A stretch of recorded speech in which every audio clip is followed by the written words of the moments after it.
Good morning, everybody. Today we are going to study the income from house property. We will study in a very easy manner that you will be able to understand how we'll calculate the income that we are getting from our house property in a very easy manner. Okay, so now any further ado, let's just move into the video. So income from house property. Income from house property का मतलब होता है, एक मान लीजिए आपके पास एक land है खाली, ठीक है ना। लैंड के ऊपर बनी हुई आपकी एक बिल्डिंग, लैंड के ऊपर बनी है बिल्डिंग, ठीक है ना। तो उसको हाउस प्रॉपर्टी मानेंगे। अगर तो आपकी खाली लैंड होगी तो उसको हम हाउस प्रॉपर्टी में नहीं मानेंगे, तो वो आपकी अदर हेड्स के सेक्शन में जाएगी, ठीक है ना। मान लो एक लैंड है, लैंड के ऊपर बिल्डिंग बनी हुई है, ठीक है ना, तो उसको हम कहेंगे वो आपका हाउस प्रॉपर्टी का हिस्सा है। और अगर कोई खाली लैंड है उसको कहेंगे वो आपका हाउस प्रॉपर्टी का हिस्सा नहीं है। द रीजन बीइंग, क्योंकि उसके ऊपर तो किराए के लिए देने कुछ है ही नहीं, और जब है ही नहीं तो उसको हम अदर सोर्सेज के हेड में डालेंगे instead of making it move into house property head. So our next topic is that how will calculate the income from house property. House property की इनकम कैलकुलेट करने के लिए हमारे पास 3 स्टेप्स हैं। ग्रॉस एनुअल वैल्यू फाइंड करेंगे, फिर हम then we will find net annual value, and then we will find the income और loss from the house property. So we will study each step in detail. The first step is that it consists of further 3 steps. पहला step है gross annual value को find करना। इसके अंदर भी आगे 3 steps आते हैं। तो 3 स्टेप ढूंढने के लिए सबसे पहला हम कंपेयर करेंगे हमारी म्यूनिसिपल वैल्यू को, ठीक है, और फेयर वैल्यू को कंपेयर करेंगे। जो उसमें हायर होगा हम उसको सिलेक्ट कर लेंगे। अगर तो म्यूनिसिपल वैल्यू हायर है तो उसको सिलेक्ट कर लेंगे। अब जो सिलेक्ट कर ली, मान लो कोई भी एक हायर आ गई, उसको हम स्टैंडर्ड रेंट के साथ कंपेयर करेंगे। उसको हम किसके साथ कंपेयर करेंगे? स्टैंडर्ड रेंट के साथ कंपेयर करेंगे। स्टैंडर्ड जो इनमें से हायर है, अगर म्यूनिसिपल वैल्यू हायर है तो municipal value versus standard rent. अगर तो फेयर वैल्यू आई हायर है या तो आपकी standard rent versus municipal value. इसमें से हम सिलेक्ट करेंगे मान सा लोअर कौन सा है। फर्स्ट स्टेप हो गया हमारा कि हमने म्यूनिसिपल वैल्यू और फेयर वैल्यू में से बड़ा ढूंढ लिया। अब सेकंड स्टेप में हमारे पास ये बोलता है कि हमें चेक करना है कि हमारे हायर जो फर्स्ट स्टेप में निकल गया स्टैंडर्ड रेंट में से कौन सा लोअर है। और जो वैल्यू निकल कर आएगी, मान लो अगर हायर छोटा है या स्टैंडर्ड रेंट छोटा है, तो हम उसको हम कहेंगे एक्सपेक्टेड रेंट कहेंगे उसको हम, ठीक है ना। एक बार इसमें से एक्सपेक्टेड रेंट निकल गया, उसको हम एक्चुअल रेंट के साथ कंपेयर करेंगे। एक्चुअल रेंट के साथ जब हम उसको कंपेयर करेंगे ना, तो हम ध्यान रखेंगे हमारा एक्चुअल रेंट में जो कोई भी अनरियलाइज्ड रेंट है ना, हम उसको प्रॉपरली माइनस कर दे। द रीजन बीइंग, जो अनरियलाइज्ड रेंट होता है ना वो हमें मिला नहीं होता एंड उसको हमने डिडक्ट करना होता है, ठीक है ना। तो हम क्या करते हैं, एक्सपेक्टेड रेंट लेते हैं हम अपना, ठीक है ना। हम अब अपना लेते हैं एक्चुअल रेंट, और एक्चुअल रेंट हमें अनरियलाइज्ड रेंट को माइनस लेकर करते हैं, और फिर जो हायर वैल्यू आएगी वो होगी आपकी ग्रॉस एनुअल वैल्यू। बस सिंपल से 3 स्टेप्स हैं। पहले स्टेप में आपको म्यूनिसिपल वैल्यू और फेयर वैल्यू में से हायर चूज करना है। दूसरे में आपको हायर जो फर्स्ट स्टेप में निकल गया है स्टैंडर्ड में से लोअर चूज करना है, जो कि आपका एक्सपेक्टेड रेंट बन जाएगा, ठीक है ना। फिर आपको एक्सपेक्टेड रेंट और एक्चुअल रेंट में से हायर ढूंढना है, बट ध्यान रखना एक्चुअल रेंट में से आप अनरियलाइज्ड रेंट हटा दो, क्योंकि वो अभी आपको मिला नहीं है। एंड उसमें से जो हायर चूज होकर आएगा वो निकल के आएगा हमारे पास ग्रॉस एनुअल वैल्यू के फॉर्म में। सो फर्स्ट स्टेप इतना ही था। अब हम सेकंड स्टेप पे मूव करते हैं। सेकंड स्टेप ये कहता है कि आप हम नेट एनुअल वैल्यू ढूंढेंगे। नेट एनुअल वैल्यू कैसे ढूंढेंगे? जो हमारे पास ग्रॉस एनुअल वैल्यू आई है ना, उसमें से हम म्यूनिसिपल टैक्सेस को माइनस कर देंगे जो हमने गवर्नमेंट को पे किए हैं, ठीक है ना। तो जब उसमें से हम म्यूनिसिपल टैक्सेस को माइनस कर देंगे तो हमारे पास क्या आ जाएगी? नेट एनुअल वैल्यू, जिसको हम NAV भी बोल देते हैं। आपकी बुक्स में कई बार ऐसा होगा कि इसको AV भी लिखा होगा, एनुअल वैल्यू भी लिखा होगा, नेट एनुअल वैल्यू भी लिखा होगा, तो इट मीन सेम, ठीक है ना। तो एक बात ध्यान रखना, मान लो म्यूनिसिपल टैक्सेस हैं, अगर तो वो ओनर ने पे किए हैं, ठीक है ना, अगर तो वो ओनर ने पे किए हैं तो आप डिडक्ट कर दोगे यहां से। अगर तो वो टेनेंट ने पे किए हैं, ठीक है ना, तो आप उसको फिर डिडक्ट नहीं कर सकते, ठीक है ना। अगर तो वो साइलेंट है, मान लो कुछ भी नहीं बताया, ना ओनर है ना टेनेंट है, तो आप मानोगे कि वो ओनर ने पे किए हैं और आप उसको लेस कर दोगे, ठीक है ना।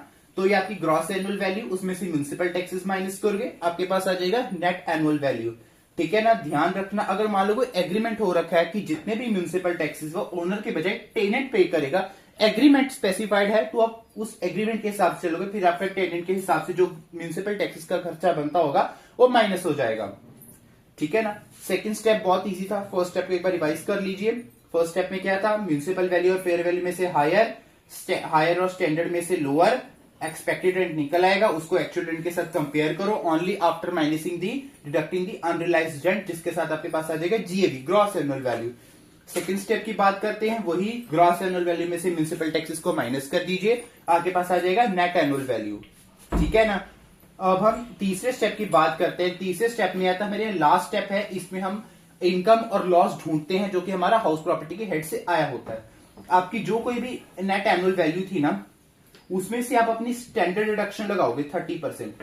मान लो सपोज आपकी जो इनकम थी वो बनी है, जो आपकी नेट एनुअल वैल्यू आई है वो बनी थी आपकी 5000 बनी है। It is a hypothetical example, consider it hypothetical only, ठीक है। तो उसको हम 30% का वो लगाएंगे, जो उसकी वैल्यू बनती होगी हम उसको डिडक्ट कर देंगे,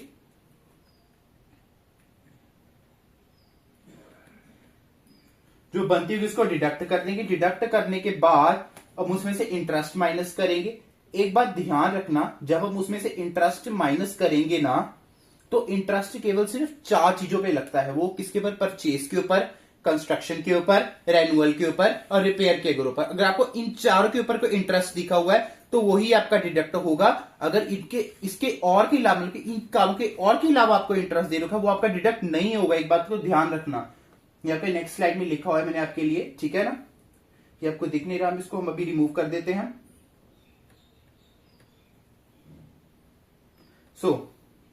स्टेप 3 में क्या कहता है, पहले नेट एनुअल वैल्यू ढूंढेंगे, उसमें से स्टैंडर्ड डिडक्शन करेंगे एट द रेट 30%, फिर इंटरेस्ट को माइनस करेंगे, नेट एनुअल वैल्यू आ जाएगी, ठीक है। नेट एनुअल वैल्यू को जो आएगी वो आपकी इनकम और लॉस ही होगी, फाइनल वैल्यू, ठीक है ना। ये आपकी टोटल एनएवी आ जाएगी।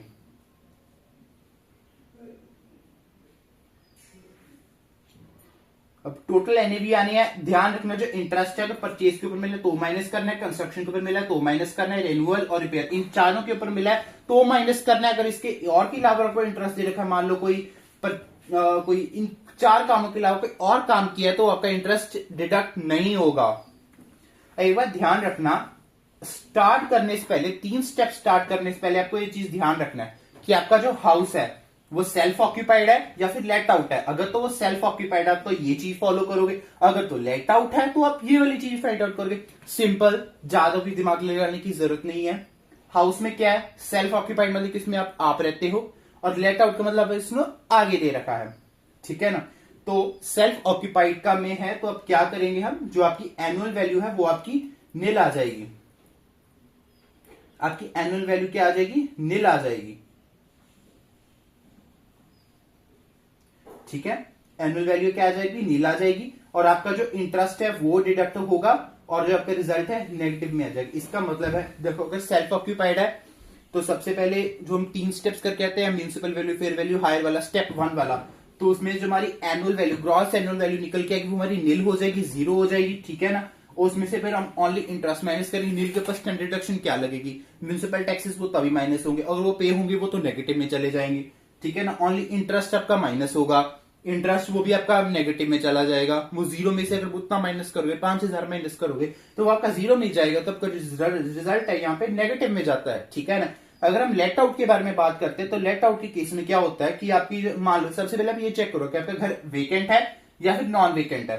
वेकेंट का मतलब वो खाली पड़ा हुआ है, मान लो 12 महीना, 1 साल, ठीक है ना। उसमें से 2 महीने का खाली रेंट है, उसमें अनरिलाइज है, कोई भी नहीं रह रहा, खाली पड़ा हुआ है, किराएदार सिर्फ 10 महीने रहकर गया है, तो वो क्या होगा, मान लो वो आपको 1000 पर महीना देता था, 1000 पर महीने के हिसाब से आप उसमें से 2 महीने का अनरिलाइज, साल का कितना बना, 1000 इंटू 12, 12000, ठीक है ना।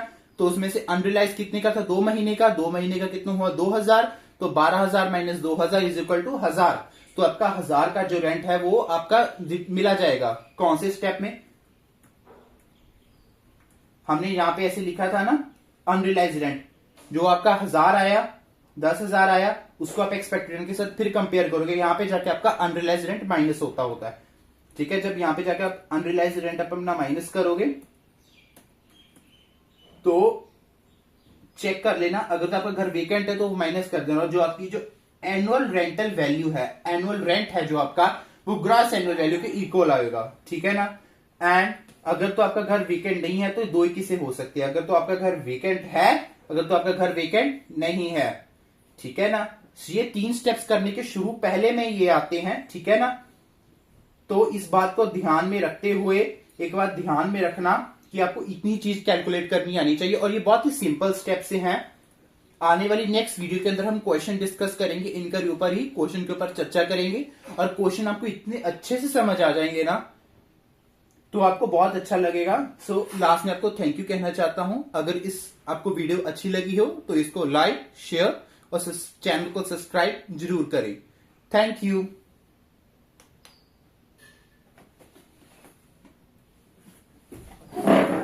वीडियो का हाँ गंद पड़ गया।